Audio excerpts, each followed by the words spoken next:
Alright, this right here is the brand new iQOO Neo 6, which has been, well, launched under rupees 30,000. Now, at the time of recording, we do not know the exact pricing, but iQOO has confirmed that this will be launching under 30,000. And for the price that it comes with, it packs in a lot of features. However, a lot of folks have been asking us, is the Neo 6 worth it? Or should you be spending a little bit more on its bigger brother, which is the iQOO 9SE? And that's what this video is all about. This is Mohan from GTR and you're watching my in-depth comparison of the iQOO 9SE with the all-new iQOO Neo 6 to figure out which iQOO device should you go for. Let's get started.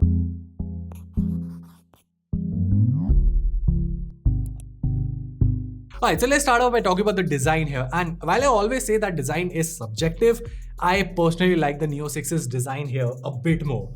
Now, on paper, it's about 10 grams lighter, but the in-hand feel definitely makes it a lot more ergonomic in comparison to the 9SE. Also, obviously, there is a big difference in terms of the colors. And of course, you can get the 9SE in the vibrant finish that you have on the Neo 6. But yeah, at the end of the day, I do prefer the Neo 6's look here.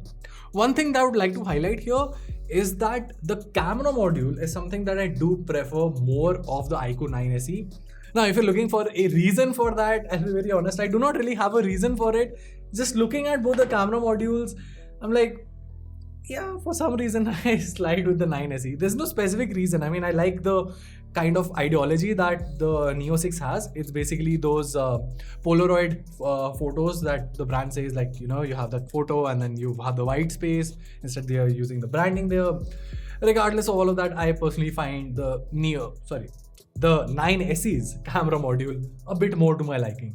But yeah, at the end of the day, in terms of design, as an overall package, I think the Neo 6 is better, simply because it's more lightweight and I do like this color a bit more. Now, in terms of connectivity, you get dual SIM card slots on both the devices and that's about it. Moving on to displays, you get the same 6.6-inch 120Hz AMOLED HDR10 Plus panel on both the devices. Now, on paper, Neo 6 claims that it has 1300 nits of peak brightness, which is a tad bit brighter than 9SE's 1200 nits, but I'll be honest, in my testing, both the devices were equally bright. Also, both the devices come with Wideband L1 support and even Netflix supports HDR on both the devices. In terms of display protection, you get Panda Glass protection on the 9SE, while you get Scott Sensation protection on the Neo 6. Adding on to the entertainment part, we have the audio department, and once again, it's a tie. You get stereo speakers on both the devices, and both are equally loud and both are equally good. Alright, so moving along, let's talk about these cameras. Now, reading off the spec sheet, the 9SE has a 48MP primary sensor, a 13MP ultra-wide sensor, and a 2MP depth sensor, while the Neo 6 comes with a bigger 64MP primary sensor, a comparatively smaller 8MP ultra-wide sensor, and a 2MP macro sensor.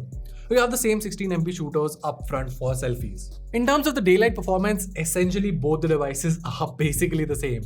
We have the same HDR performance, same color profiles, and yeah, I mean, everything is more or less the same. One thing to note, however, is that the Neo 6 does have more details thanks to having more megapixels. For most folks, the camera performance is the same. Now, for human shots, the Neo 6 did perform better in our testing. The face has a better structure and the edge detection in portrait mode is also better. Similarly, for selfies, once again, the Neo 6 performs a bit better while the 9SE has washed out images. Now, there are pros and cons to both the images since the 9SE has, well, illumination on your entire face, while the Neo 6 has a contrasty shot which basically enhances the shadows. Moving on to low light performance, once again, it's a close call. There's hardly anything to separate between both the devices, so you can go with either of them. Lastly, let's talk about videos. Alright, so we're recording 1080p 60fps footage with the ultra stabilization mode enabled on both the devices, with the iQOO Neo 6 which is on my left side and the 9SE which is on my right side. Interestingly, I think the Neo 6 has a hybrid mode because as you can see that the car looks a little bit more closer. That's because the frame is a little bit more cropped in on the 9SE. But other than that, in terms of stability, man, both the devices are doing a fantastic job. I mean, like, so good. This is really, really good from both the devices. I am noticing a bit of frames being skipped on the Neo 6, and of course there is the frame cropping factor as well. So I think if I have to pick a winner, I would have to say that the 9SE is a bit better here. but I mean, for most folks, the Neo 6 is more than enough. Alright, so we're recording selfie video footage from the iQOO Neo 6, which is on my left, and the iQOO 9 SE, which is on my right side. Now, both capped at 1080p 30 FPS. You can switch to 720p, but it's still 30 FPS, which is fine, I guess. It's not exactly fine considering these are flagship processors, but it is what you get. As far as the quality is concerned, I am quite impressed with what the Neo 6 is producing at the moment. You can see how the camera manages to, well, keep my face in check, and even the HDR for the background is pretty good. Alright, so moving along, let's talk about the performance. And on paper, the 9 SE comes with the Snapdragon 888 processor with UFS 3.1 storage, while the Neo 6 comes with the Snapdragon 870 processor with UFS 3.1. Now the benchmarks are on your screen, and obviously the 9 SE has the bigger scores here thanks to having the faster processor. However, realistically speaking, both are good devices. And we've seen that the 870 is relatively cooler than the Snapdragon 888, and that's once again the case here. As you can see in the CPU throttling test, the Neo 6 does perform better.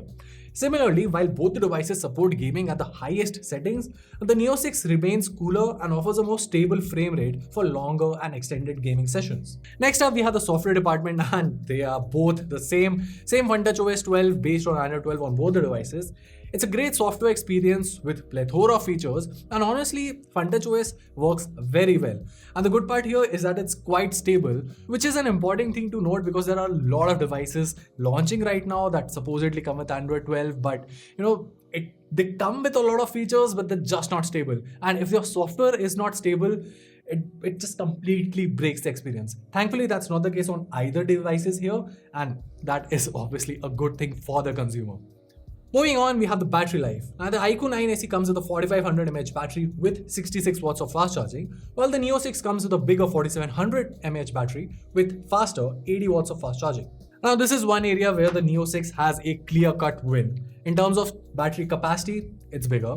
The battery life is also better, not just because of the capacity, but also because of the fact that the 870 is a bit more power efficient in comparison to the 888. And lastly, you also get faster charging. Now, the charging times are about the same, so I'm not gonna dwell on that. But at the end of the day, when you look at the whole battery performance package, the Neo 6 is definitely having advantages over the 9 SE. Alright, so now let's talk about the pricing. Now, the iQOO 9 SE is priced at Rs 34,000 for the 8 plus 128GB variant, while the 12 plus 256GB variant will set you back 38,000. On the other hand, the Neo 6 will be offered in both 8 plus 128 and 12 to 56GB variants. We do not know the exact pricing at the time of recording this video, but iQOO has confirmed to us that the Neo 6 will be launching under Rs 30,000. So let's just, for the sake of this video, let's assume that worst case scenario, Neo 6 launches at Rs 30,000 for the 8 plus 128GB variant. There is still a price gap of Rs 4,000 in that aspect. And even when you look at it in that manner, the Neo 6 does everything that the 9 SE does, but a bit better, and well, a little bit better for the consumer as well. Now, sure, performance numbers, when you talk about peak numbers, obviously the 9 SE with the Snapdragon 888 is better. But realistically speaking, the Snapdragon 870 is a better performer. It gives you more sustained performance. The display is the same, everything else is the same, the camera performance is slightly better on the Neo 6, and of course the battery life is also improved.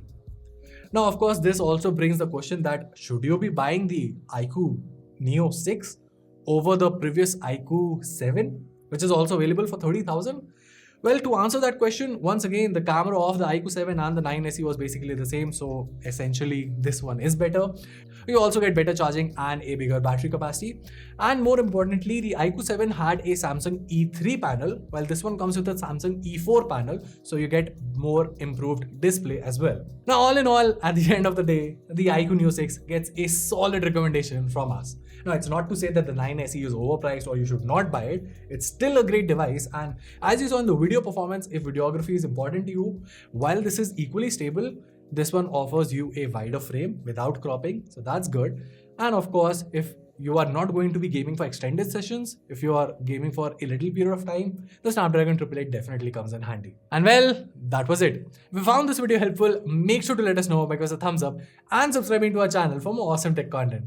Till then, this is Varun from GTR, and I'll see you in the next one.